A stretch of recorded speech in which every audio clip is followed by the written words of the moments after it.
மயிரண்டு போச்சு பிடிச்சி ஜெயிலில் போட்டால் என்னையை மட்டும் தான் போட போகிறானுங்க. ஆனால் நீங்கள் யாருமே மாட்டக்கூடாது.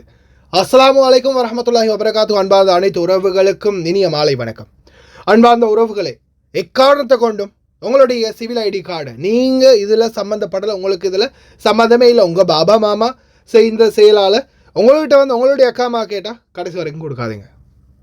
இப்போ நான் சொல்கிறத நல்லா கேட்டுக்கோங்க. ஏன்னா நான் இப்படி செய்யாதீங்கன்னு சொல்லும்போது இது வந்து கடைசியில் என்னடா அக்காமா அதிகாரிகளுக்கே கொடுக்க வேண்டாம்னு சொல்கிறதுக்கு நீ யாரா அப்படின்னு கேட்டு என்னையை பிடிச்சிட்டு போனாலும் சரிதான், நான் மட்டும்தான் மாட்ட போகிறது, நீங்கள் தப்பிக்கணும். இப்போது எனக்கு ரீசெண்ட் அது வந்து அவர் சொல்லிட்டாரு வாய்ஸையே போட்டுற வேணாம் அப்படின்னு ரொம்ப சங்கடமாக பேசினார். இந்த பாலைவன பகுதிகளில் அதிகாரிகள் வந்து செக் பண்ணுறாங்க. பாலைவன பகுதிகள், வீட்டோரம், வீட்டு குடியிருப்பு பகுதிகள், இந்த மாதிரி நிறைய இடங்களில் செக்இன் நடக்கும். சில நேரங்கள் பாபாக்கள் வந்து அந்த வீடுகள் ஹாரிசுகளாக வேலை செய்யக்கூடியவங்களாக இருப்பீங்க, டிரைவர்களாக இருப்பீங்க, வீடுகள் ஏதாவது குப்பைகளை குமிச்சு வச்சுருப்பாங்க, ஏதாவது தீயணைப்புத்துறை வந்து பார்க்கும்போது தீ தடுப்புக்கான சரியான பாதுகாப்பு நடவடிக்கை இல்லாமல் இருக்கலாம். அதே போல் இந்த காவாச்சாய் ஊற்றுறதுக்காக பாலைவனங்களில் போய் வேலை செய்யக்கூடியவங்க இருக்கிறீங்க. உங்களுக்கு இந்த கூடாரங்களுக்கும் சம்மந்தமே இல்லை. நீங்கள் வந்து வேலைக்கு வந்துடுறீங்க, சம்பளம் தராங்க, வேலை செய்கிறீங்க, அவ்வளவுதான். அதுக்காக நீங்கள் இந்த கூடாரம் எதுக்காக அமைச்சிங்க, இந்த இடத்துல கூடாரம் வச்சது தப்பு அப்படின்றதுக்காக அதிகாரிகள் வந்து உங்கள் மேலே நடவடிக்கை எடுக்க முடியாது. ஏன்னா நீங்கள் இல்லை கூடாரத்துக்கு ஓனருக்கு தான் தண்டனை கொடுக்கணும். இப்போ ஒரு சகோதரர், சரியா, இந்த சகோதரருக்கு பார்த்தீங்கன்னா இந்த கூடாரம் இந்த இடத்துல கெப்த்தில் வந்து பார்த்தீங்கன்னா இப்போ ரீசெண்டாக நடந்த சோதனையில் 500 தினார் முக்காலஃப் அடிச்சுட்டு போயிருக்காங்க. கூடாரத்தை சுற்றி வர வேலியெல்லாம் போட்டு இந்த மாதிரி கூடாரம் அடிச்சிருந்ததுக்கு 500 தினார் அபராதம், அவருடைய பத்தாக்கா வாங்கி அவருக்கு அபராதத்தை போட்டு போயிருக்காங்க. கஃபீலுக்கு கோல் அடிக்கிறதுக்கு எல்லாம் செய்கிறதுக்கு அவர் ரெடி பண்ணியிருக்கிறார். ஆனால் அதுக்கு இடையில் உடனே வாங்கிட்டானுங்க. அக்காமா கேட்டதும் கொடுத்துருக்காரு இவர், உடனே வாங்கி அதிகாரிகள் என்ன செஞ்சுருக்காங்க, கடைசியில் இவருக்கு மேலே ஃபைனை போட்டு போயிட்டாங்க.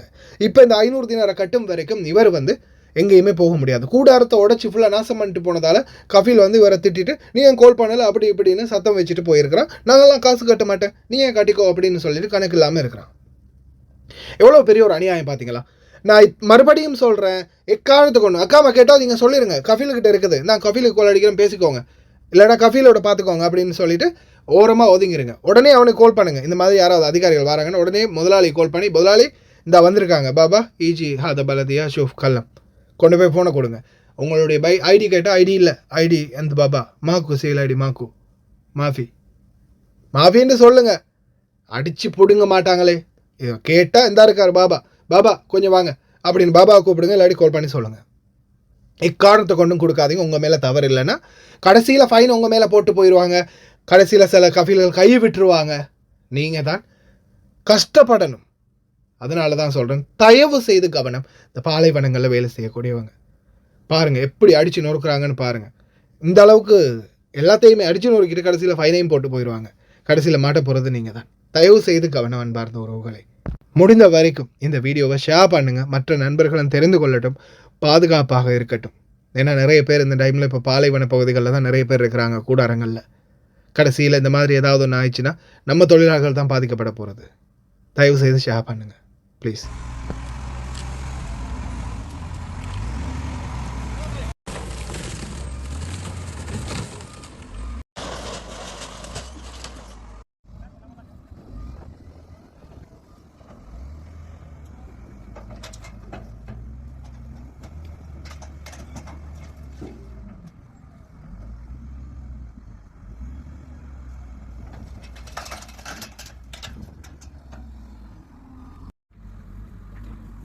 أنا بياخذ القيمة مقابل تطبق العرض ويقوم بإزالته.